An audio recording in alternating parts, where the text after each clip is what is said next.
Good morning, guys. Day 4 of my road trip. Hopefully I look a little better this morning than I looked yesterday. I'm a lot less frazzled and actually stayed in a hotel room last night. Night before in that little town, all the hotels were booked up. So I crashed in my van. I've got a sleeping bag and stuff in there. Anyhow, a lot of you were asking about what happened with the Border Patrol HQ when I went to make my complaint. Well, nothing. They refused to see me, refused to accept my complaint. They gave me an 800 number to call, and that's it. They just didn't want to hear about it, which is unfortunate and probably very typical. Since that incident, I'm hearing from a lot of residents from the Marfa area about the abuses that are taking place at that checkpoint. Not about Sierra Blanca or other places, specifically that checkpoint. Now, I will tell you that on this last trip, I went to West Texas unannounced, and they did not know I was coming.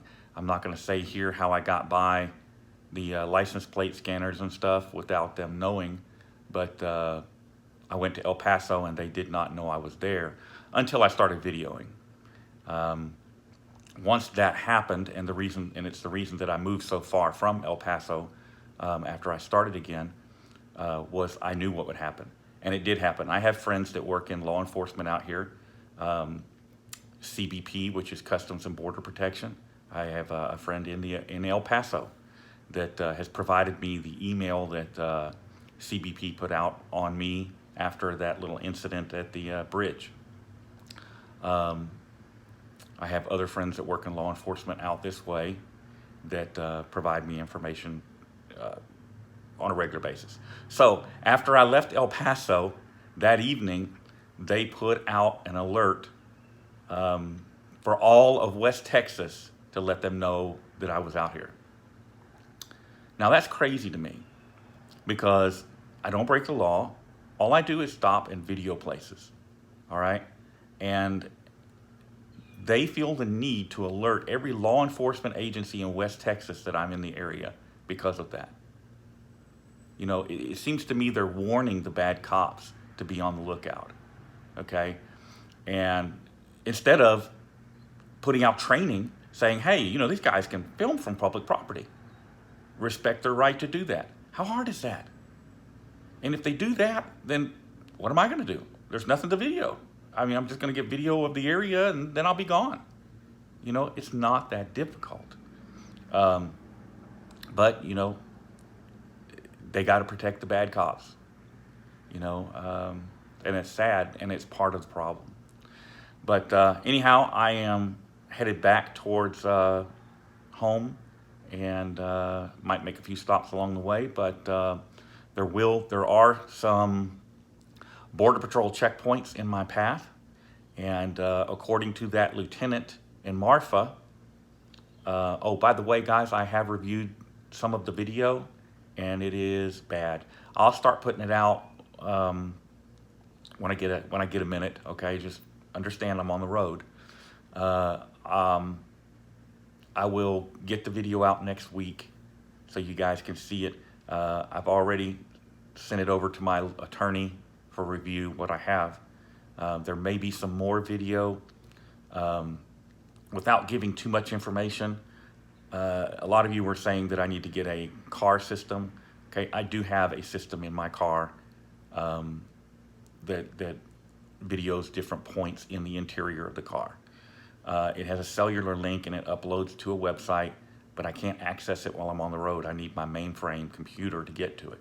So there may be video of them planting the contraband, there may not. The funny thing is, I don't know how many of you know this about me or not, but I don't smoke.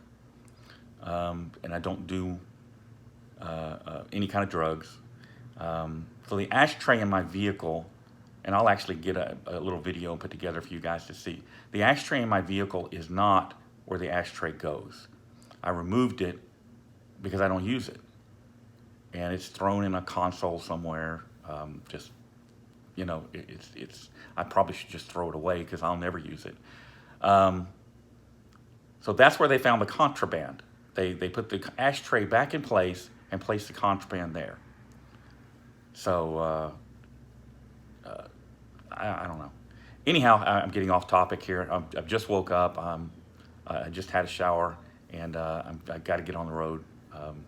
But I wanted to answer your questions about what had happened at the Border Patrol headquarters in Marfa.